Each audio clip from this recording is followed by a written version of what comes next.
Hello mga po. Nandito si Lola. Medyo halo-haloin ko itong aking ginagawang pataba. Alam nyo ba mga po, itong paggagawa ng mga halamanan, paggagawa ng para tumaba ang lupa, gamot din ito sa mga anxiety nyo sa buhay. Kung kayo na-stress, imbis na kayo na-stress, ito ang gawin nyo. Patabayin nyo ang lupa, magtanim kayo, o kaya kung mahilig kayo sa hayop, tingnan nyo, oh. Yan ilang araw pa lang, oh. Tingnan nyo, apo, oh. Ang dami dyan ang bulate, oh. Sa inyo, Ayan, nabubulok na agad yung nauna kung kailangan lang hahalukay-halukayin nyo. Matyaga lang talaga kayo. Hindi pa pwede yung tatamad-tamad. Tapos, tingnan nyo kung nalalagyan ng mga plastic, kalsin nyo. At hindi yan mabubulok. Ayan, tingnan nyo. Ano na yung akin nilagay na, lalagyan ng, pinaglagyan yung tray ng itlog. Managad siya, oh. Kakagamot din to ng stress, ng anxiety. Para hindi kayo ma-stress, maabala kayo. Lalo na't maluluwangan yung mga lupa. Gumawa kayo ng ganitong mga pataba. Alam nyo ba, marami itong bulati, mga apo. Andito lang sa loob.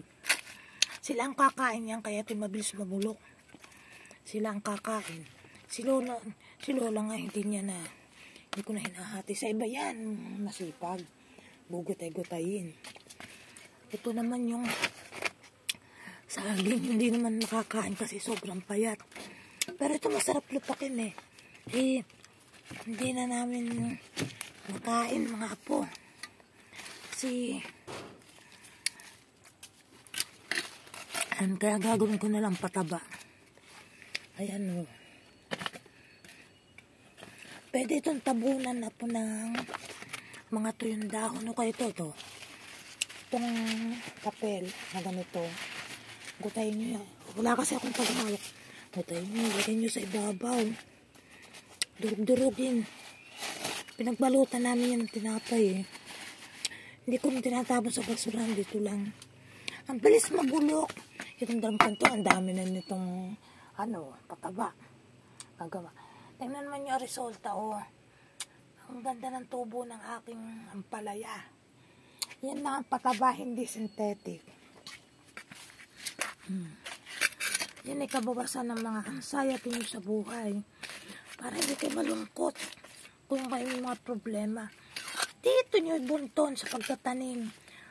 Maggawa kayo ng lupang. Yung lupa nyo, patabain nyo. Dito kung magpakabala. Wala pang gastos, mga po. Tingnan yan, may mga bulati, oh. Hininari yan sa ilalim. Sila ang kumakain ng mga nabubulok na yan. Ayan, ang dami. Andyan lang sila. Sila ang tagakain at saka may mga iba pang nabubuhay dyan na kakain. Pati yung langgam na yan, nakakatulong yan. Huwag lang papasukan sa bahay. Ayaw ko yan at baka ubusin ang aking mga paninda. Yung mga plastic. Naalis ko yan kasi yung apo ko makulit, yung asawa ko makulit, talsik ng talsik. Kaya nililinis ko yan. Itong yung pagkaabalahan. Ngayon, pag yan ay nabulok na, mga po yan, pwede na yung ilagay yan sa isang paso. Tamnan nyo ng sili. Magiging mataba ko kaya dito sa ibabaw nito. May tanim akong serpentina. Tatabayan dyan. O kaya naman, gawin yung libangan pag-aalaga ng stingless bee. Anong mga hayop na mahilig kayo. Yan, pambawas yan ng stress. Kasi, pag yan kasi ako hilig ko talagang halaman. Tapos, ito, nakahiligan ko itong kiwot. Kasi, pag ako'y nalulungkot, pag ako'y napapagod, pag nakita ko sila, tanggal ng aking pagod. Tapos itong stainless, abay tulong pa sa kalikasan. Hindi pa lang kami makapag-split to kasi dapat splitin na to eh. Maliit, nilagay sa maliit na box. Kasi nga, mas maganda yan naka-box. Yan ang malaking tulong, malaking bagay para hindi ka na-stress. Umisip kayo kung anong hilig nyo, kung anong gusto nyo. Mas gusto ko itong narito sa bahay, tapos nag-aalaga ng ganyan, nagtatanim, kasi ako'y gala ng gala. Minsan lang si Lola maggala. Pag may panahon lang, tapos tutukalan nyo itong mga paligid niya, palaya. Para pag dinilig, maano agad niya yung dinidilig niyong pataba. Ba't ka natumba? Ato! Wawa naman. May damo pa, oh. Kailangan titingnan din nyo kasi may nasibol ng mga damo, eh. Kagaw na yan na sustansya, eh.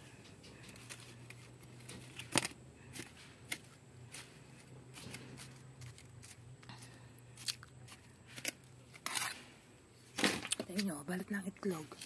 Nilagay ko lang yan. Dapat nga ito durog na durog, eh. Pero sa dami ng bulate rito, mahano dito ng bulate, eh. Hindi na ako nagpakapa. Inaalmiris ko to dati eh.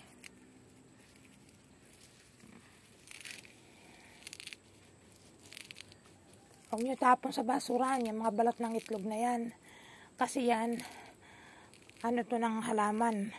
Calcium, yun namang saging, potassium. Tingnan nyo, nagdidilim na naman. Parang uulan na naman.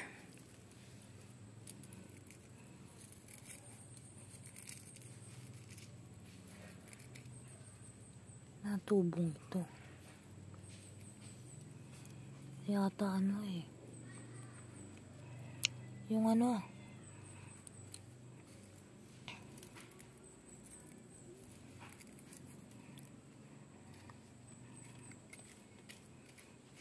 Ito, wala na ang bulate. Pumunta na ako dito sa mga binubulok ko.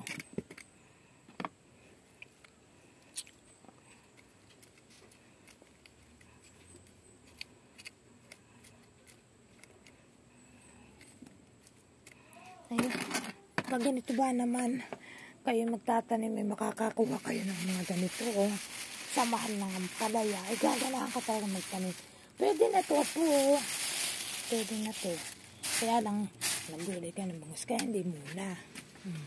Pwede na itong kuhanin, oh. Ito, oh. Pwede na.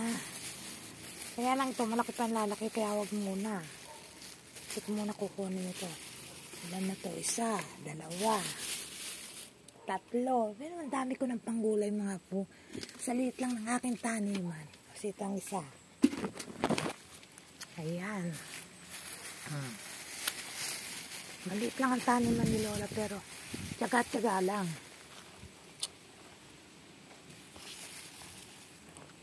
Marami kang hinog na ano, serpentina. Kunin ko ang buto. Mga po. Para hindi mamatay ang akin. Maubos ang serpentina ko. Laging mayroon akong tanim. Napakaganda nito sa sirang regla, sa masakitan tiyan, sa bato, sa ano nga ito nakagamot sa akin sa ano. May bato ako sa abdo. Yan lang ang pinag-iinom ko palagi. Naalis ko itong damo. Damo. Ito dito sa aking halamanan.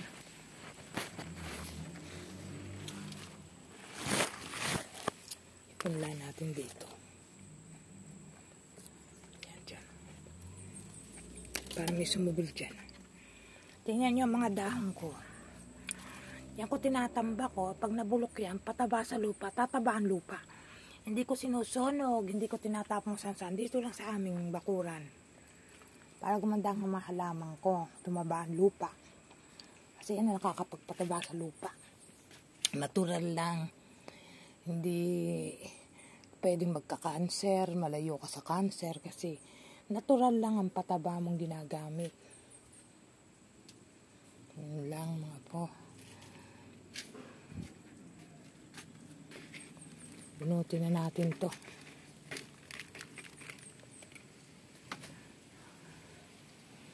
Pati ito, gurang na to eh. Hindi naman kasi ako marunong mag ano nito kung ano. Kaya, bunutin na kita.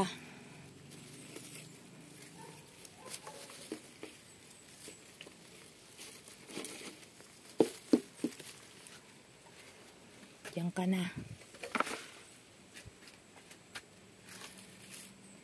Tsaka huwag kayo madidiri sa lupa. Hindi ako nadidiri sa lupa. Ang dami serpentina sumibol.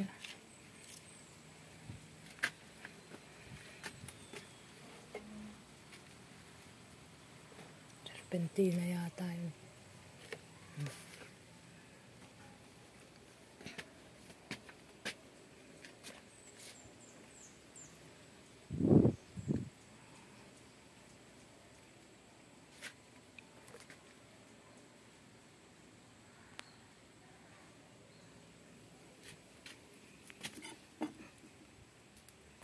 Pag nabulok, pataba na naman sa aking halaman.